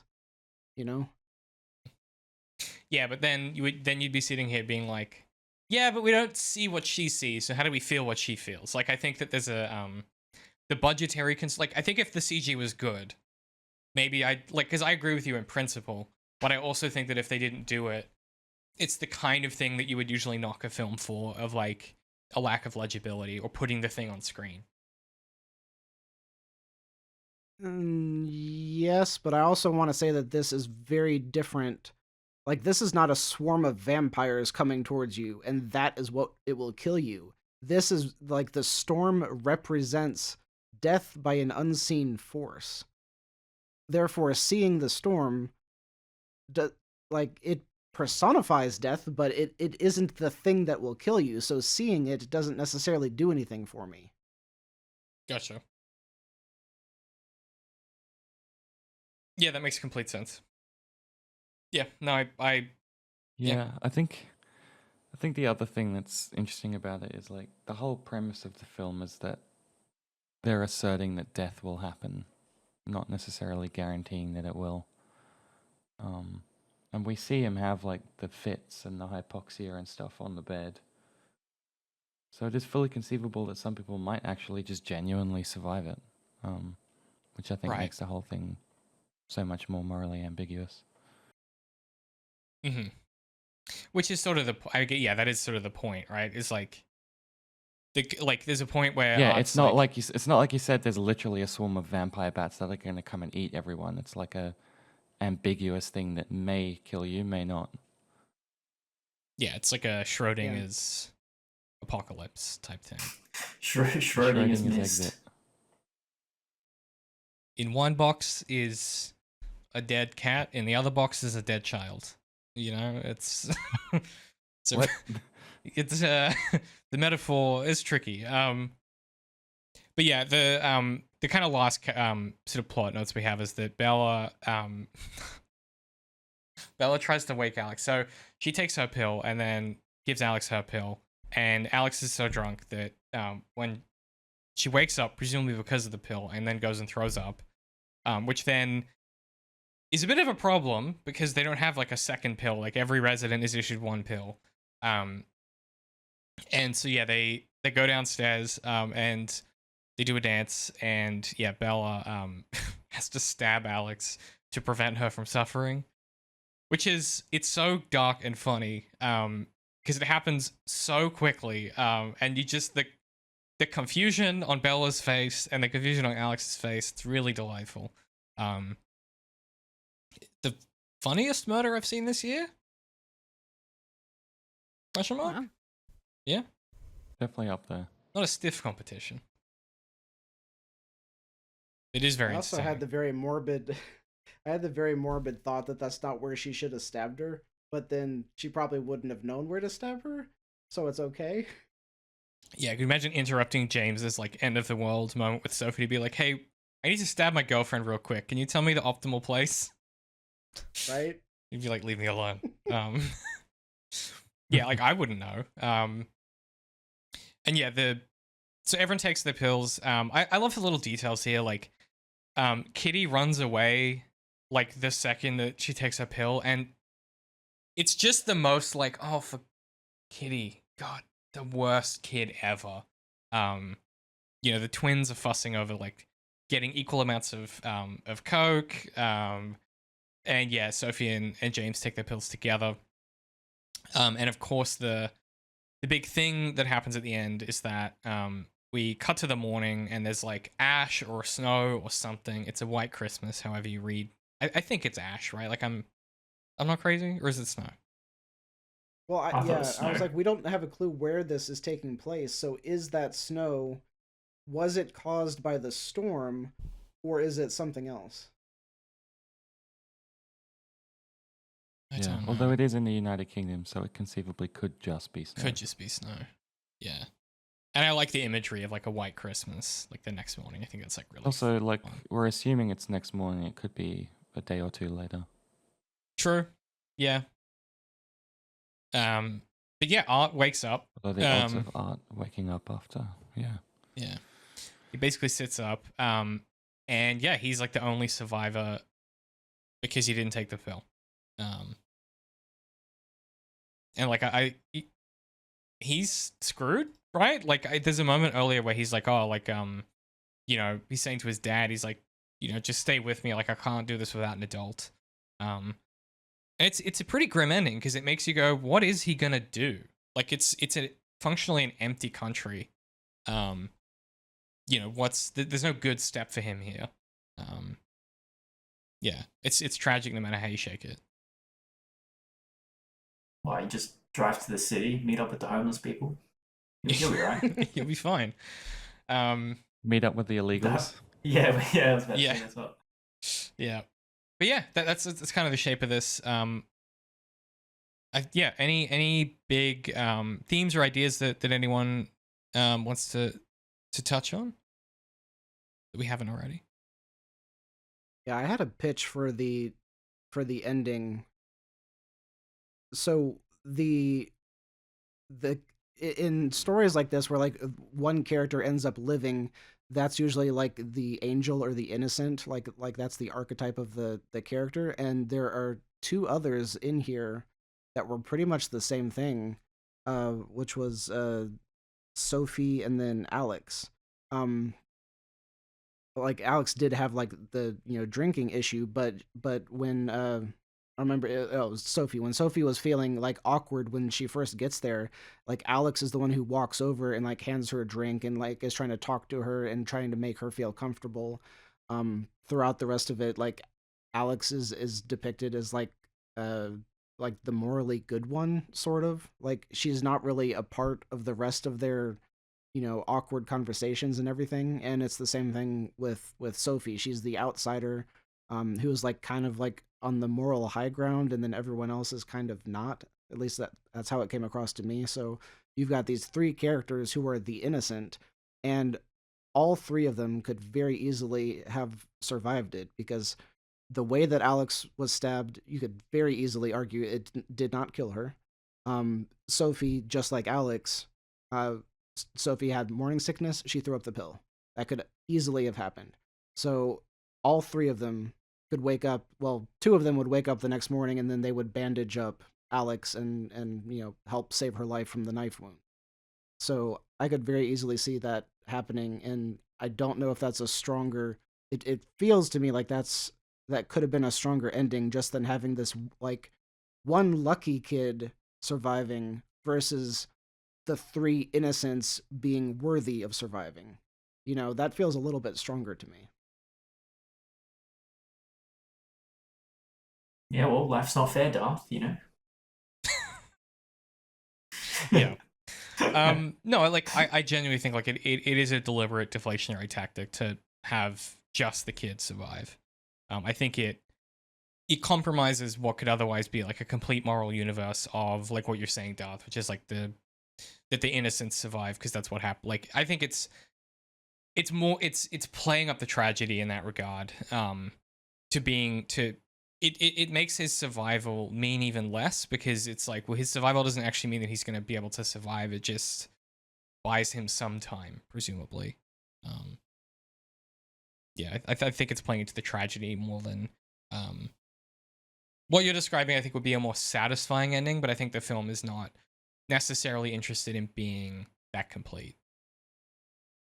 And let's not forget that, dark comedy, like Alex getting stabbed after throwing up the pill is like, kind of exactly this movie's kind of humor. Yeah, and presumably throwing up because of the pill is something I put together this time. Like, that's presumably what wakes her up. Well, that, and she did drink like an entire bottle of Prosecco or something. Well, yes, that also. Yeah, I had taken that as just a normal drunk person getting up to puke, event. Yeah. Yeah, I don't know. I kind of like. I'm in two minds, right? I think that either I'd want to see what Darth is describing, or maybe the complete opposite, where it's like, yeah, Art just dies or something. Like, I don't know. And again, this is my point about like, it would have been cool if this was like a sneaky, like, backdoor prequel to like The Road or something. Like, it feels like there's a second move that it hasn't done when it ends. I just don't know what that second move would be. But I think that's like- kind of the whole reason for him surviving, right? Is the reintroduction of the whole uncertainty about the whole thing, like threatening the epistemology of it. Yeah, exactly. But I don't know. I also kind of like that it has the this. correct word, is that? It could be. That's the study of how we know Epistemology things. is what I meant to say. But, yeah, epistemics. They're like knowledge. Imagine if they had ended it the way that Inception ends, where the camera is panning down to Art's face, and you're just like, oh my gosh, he's gonna open his eyes. He's gonna open his eyes. And then it cuts without him opening his eyes. That was incredible. Danielle, Yeah. you haven't seen Inception? No, I have not. I'm That was- sorry. That was incredible. I watched it got real time. homework to Danielle do. be like, gotta take the. That's so funny. Got homework to do. Never change. That's crazy to me. Anyway. Nolan unit upcoming. Nolan unit upcoming. I Got- know I need to watch it. I want to see it in the theater, which is a shame because it was just in the theater like a few months ago, but I wasn't able to go. But yeah, would've been I need to sick. see it. I know. I don't know if I can watch any Nolan film in a theater because there's no subtitles. Oh, well, yeah, true. Yeah, but to be fair, I think Inception's his last like fully coherent, like the dialogue is audible film. Yeah. Because you go from that to The Dark Knight Rises, and it's like, what are we doing? Bro, Tenet was so egregiously bad for that. I can't believe that. Like, can't believe the final cut of that movie. I love it. I love it in interviews and stuff. I- He's like, yeah, it's about the vibes, not the plot. It's like, bro, Yeah. what are you saying? My It's guy. high concept sci-fi. Well, half the dialogue was backwards in Tenet, so. Yeah, but then the Not half that legible. was forwards you couldn't fucking hear in the first place. It's just a bunch of I don't know. characters Knight being Rises. Come on. I think The Dark Knight Rises was the last Nolan film I've seen. Unless, did Interstellar come out after that? Mm-hmm. Yes. Okay, so I I've seen just remember Interstellar. not understanding a single word that Bane said in that. Bane? What's his name? Mm-hmm. Ba- Yeah, it's Salmati. yeah, Is it Bane? is it? Okay. Yeah, it is Bane. Didn't understand Um, a single word in that film. Yeah, it's pretty rough. I was it's raised in the dark. Sorry. I was born in it. To be fair, Aged by it. I, in retrospect, really, really like that film. But you just have to kind of read it in like the right kind of context. Like if you look at it as like a sequel to The Dark Knight, it's bad. But if you look at it as like a coda to the story and like an afterword, it's fucking brilliant. Yeah, I liked that movie when I saw it. I haven't seen it since the theater, so I'd have to watch it again. But I liked it. It's aged really well in like a post-Bush, like conservative America. I think it has a lot of like pretty prescient ideas in it. Interesting. Okay. It does that gesture at like maybe the people telling you that the system is broken and are selling you a different lie, maybe they might also be bad. And that the dissemination of Bane's control, and the pretense that it's like he's like, yeah, like a regular citizen has the detonator, and Bruce is smart enough to be like, of course he didn't give it to a fucking regular person. Like he would never give up that amount of control. I don't know. It's just very thoughtful in its politics. Yeah. I mean, I sure liked it better than Interstellar. I don't like Interstellar, but I might be able to. No, I can't. I'm half with you on that. I think yeah, I don't think it's very good. It's very the ideas are very fun. Like it's a cool film to think about. I'm just not sure it's a good film to watch. Great acting, music, incredible. The design of that weird robot is very Music's cool. Probably the best part of it. Oh, it's so good. Mm-hmm. Yeah, I love the Kit Kat robot. It's very cool, and the shot. There's a couple of like absolute standout shots in that film, but in particular, like the one where they're on the water planet, and it's just an endless horizon, and the ship and the robot and Matthew McConaughey. Like it's got some absolute all-time Chris Nolan imagery. It outstays its welcome a bit. And then for the ending to be like, I don't know, love or whatever. I'm like, yeah, okay, sure. Yeah, that was a bit much. Like, love is the strongest binding force in the universe. Yeah, it's cute. But like literally, Which is like could be interesting. I don't know. There's just the way it like all comes together, how it tries to tell you that is where it loses me a bit. Mm-hmm. I don't know. Yeah, I agree with that. It's not. It's definitely not his like most interesting use of a script either. Like I think anyway. What I'm saying is like if we ever do a Chris Nolan unit, it's going to be really tricky because you're either someone that loves Chris Nolan and everything he touches is gold, or you're like a Jonathan Nolan stan where you're like the scripts are great, but he's not he's not the world's best director. And it seems like there's no room for any gray area period on the internet with this, so we get yelled at regardless of what we said. Someone's yelling at us right now. They're like, I can't believe you said that about Interstellar. I can't believe you said that about The Dark Knight. That's it. That's Mitchie. He's typing right now. Yeah, he's in the comments. Yeah. Okay. Any closing thoughts on this film? Thumbs up. Good time. Thumbs up, 7 up.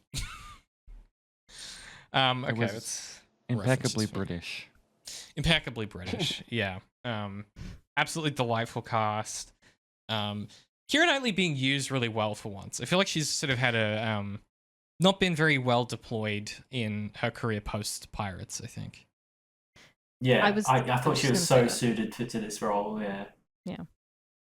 It's nice to see her doing something like that is outside of what I expect from her, but in a way that's like not, I don't know what word to use here. Just she's done a lot of projects that I just have no interest in, that feel so uninteresting. And this was actually like I don't know, it felt like she was in her own again. It felt like she was in her element. It felt like kind of classic Keira Knightley, even though it wasn't classic Keira Knightley, if that makes sense. I don't know. Yeah, I think this has like more to do with like Never Let Me Go or like Atonement than the majority of her corpus, which are like, yeah, pretty middling, I feel. I gotta rewatch Atonement, man. It's so love that. good. It's such a good I love adaptation that. of that novel. I gotta read the novel again too. It's one of my favorite books, and I love the movie too. But Did you see her in Anna Karenina? I did. I love that movie as well, actually. Yeah. Very good. Yeah. This is just me and Danielle being like, yeah, Keira Knightley picks pretty good projects occasionally. And then she did like Begin Again with Mark Ruffalo. I'm like, what the fuck are we doing? What are we talking about? Yeah, like, that was rough. Yeah, that was interesting. that's a film. I'm sure this is well documented lore on this podcast by now, but that's a film that I watched on a plane. Oh. And because I watched it on a plane, I thought it was really good. And like I got really into it and like I got really emotionally invested. And I was telling people for like months, like, yo, like you got to check out this film, like it's so good. And Doesn't then I that film rewatched. have Adam Levine and James Corden in it? And then I Oh my God, rewatched I forgot it, about that. not on a plane. And I went, this is unwatchable nonsense. What have I been doing? Oh, embarrassing. It was embarrassing. Yeah, I was like, I'm sorry, everyone. I was wrong. Did they have free drinks on that flight? Is that maybe the problem? Oh yeah, brother. You know I was on the Scotch sodas, man. Like, and the altitude, man. I don't know. You should never recommend something you watched on a plane because you don't know what the fuck you're talking about. Plane viewing is not to be trusted. Okay, that checks out. Okay. Yeah. That's the moral of today's lesson. Don't Life trust lessons with David. Yeah, life lessons. Life lessons. Don't trust your plane judgment. You're always going to be wrong about something from a plane. The altitude, it fucks up with your head, your oxygen, your O2 levels, you know. And don't trust life or death decisions to the government. That's also the lesson. Yeah. Don't Bringing it back. Don't be trusting that propaganda. What do they stand to gain? It does have to the point about the COVID thing. It is a bit like you know, you could see Art's argument being aligned to people being like, yeah, this whole COVID thing, like, you know, it's a hoax. The government are trying to control us. And like a modicum of like interrogation makes you go, and what would they possibly gain from the most unpopular thing they've done ever, which is tell people they can't leave their house? You're an idiot. Shut up. So ridiculous. Orchestrated by Amazon, obviously. Obviously. What were people doing in the pandemic? Buying shit on Amazon. Yeah. And they own Twitch as well? Convenient much? I see you, Jeff. I see you, Jeffy. I see you, Jeff. Actually, if anyone could orchestrate it, you know? Makes you think. Okay. Makes you think. I think that's it. I think that's the show, ladies and gentlemen. Any final thoughts from anyone? Any doorknob things to say? So if that chicken in the road was an indicator, then no good chickens isn't true. And did the chicken cross the road? And why did it cross the road? It you know what I crossing mean? the road. See, mine was an intellectual reference to our other material, but I had to drag you down to my level, Duff. I mean, that's what I said. It's pregnant with meaning. I immediately like saw that chicken, and I was like, "That's a chicken crossing a road, man." What's that all about? Anyway, take me back to 4th grade. Yeah, you know, it's giving Bo Burnham in a positive way, yeah. You know. Anyway, he sings that song about the chicken crossing the road. It's not important. Okay. Pluggables. Danielle, you first. Anything you want to plug? Point people toward? You can find me on Blue Sky as Level Story. And I believe levelstory.card, CARRD.co, is where I usually post what's going on with me and the projects I'm doing.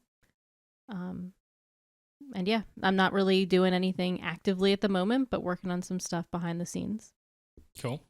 Excellent. If you like video games and you like the stuff that we talk about, it's an absolute no-brainer of a follow. Links down in the show notes, as always. Darth, what you got coming up? Anything you want to plug? This will go up in about 2 weeks. Ish. About a week and change. I don't know how to plug a new channel that I'm in the process of starting, so I'll just say that I'm in the process. of It's in the some works. big fun stuff. Yes. To TBC, to be revealed. Yeah, it's in the kitchen, folks. Don't even worry about it. The meal's on the way. Pat, plugs, internet, people, you. We have a podcast. It's called A Method to the Madness. We're on YouTube, Spotify, Apple Podcasts. We have a website, amttm.com. Check it out. Linked, as always, in the show notes. Alex, anything you want to plug? Nothing from my end. I think the chicken pretty much covered it. Yeah. What's he up to? Why is he crossing that road, you know? Something to think about. And as always, if you made it this far, you already know what it is. If you'd like to support us, you can head to patreon.com/zeroindent. Supporting us at the $5 tier unlocks the bonus episodes of this show, where we watch and talk about supplementary materials. By the time you are hearing this, the bonus episode where we go through everything I watched, read, or played this year and put them on a tier list is out. It's chaotic. I say some stuff that Patrick is offended by throughout my decision making. There's a little bit of drama. It's a really good time. And as always, free Patreon subscribers gain access to the Zero Indent Patreon chat, where you can send us questions and ideas for future episodes directly, or you can DM me on Patreon or Blue Sky. Any support you give us helps us keep making thoughtful, independent media criticism an important practice to preserve in an age where context is defined by algorithms. We appreciate all of our Patreon subscribers who help us continue to make the shows and articles that shape Zero Indent. And on a personal note, the show has been the absolute highlight of my year. So I just want to thank you all for your energy and time and your willingness to do this thing. And of course, to anyone listening, the big project this year was really focusing on the audio feed and building up that listenership. And yeah, we appreciate the heck out of it. Anyone who's in the comments, dropping a comment every week, shout out my boy Foz, always leaving us a comment for the algorithm. We appreciate it. And yeah, anywhere you are out there, we hope that you have a safe break if you are having a break, or if you're trapped beneath the wheel of capitalism. We wish the odds to be ever in your favor this holiday season. That'll do it for us. We wish the whip to go into your hand sooner or later. True. We wish for you to choose about the pill. Question mark? Wow. Is that... No. Listen. There's one of those, like, when you're a kid and they give you the, like, you'll ever have those things in maths where, it was like a color, it was like a coloring in thing, but you did maths to figure out what colors to color different sections in? No. Okay, that made me sound insane. It's a real thing. Where numbers would have a corollary color, and then you would do the math of a section to figure out what color to color. Corresponding color? Yeah. Corollary? That's synonyms. If you know what I'm talking about and it has a name, let me know in the comments. I'm not insane. This is a real thing, I promise. This fully sounds like I've made that up. Anyway, that's us for the year. We're gonna take our customary January break to regroup. We will be back probably mid-Feb with new episodes, continuing our study of the post-apocalypse, and then looking ahead to what our next unit might be as well. I'm starting to think about that. We've already got some material earmarked. I'm looking at some of the books right now. Just to give you a preview, we've got On the Beach, which was obviously a heavy inspiration for this book, which we'll talk about when we get to the book itself. The obvious inspiration here being like a coming, apocalypse that you can't escape. The Road, as previously mentioned. I got to not put it behind the light. And then, of course, I Am Legend, the OG book about what's a society. So we've got all that coming up, as well as some other ideas we have for the post-apocalypse. And then we'll probably look to change units and find something new to do. So if you have any suggestions for units you'd like us to cover in the future, leave them down below, or hit me up on Patreon. And as always, it's just the end of the show. It's not the end of the world, but it's also the end of the year. So, Mm-hmm.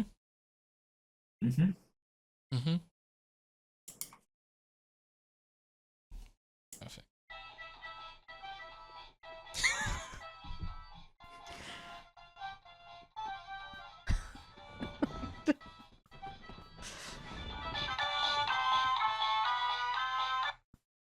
Thank you. If we get copyright dinged for that, I'm gonna murder you.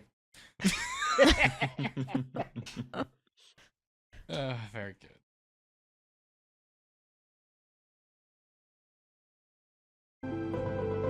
Zero Indent is an independent publication dedicated to studying works of genre fiction, brought to you by our subscribers. Head to patreon.com/zeroindent to learn more and consider supporting us.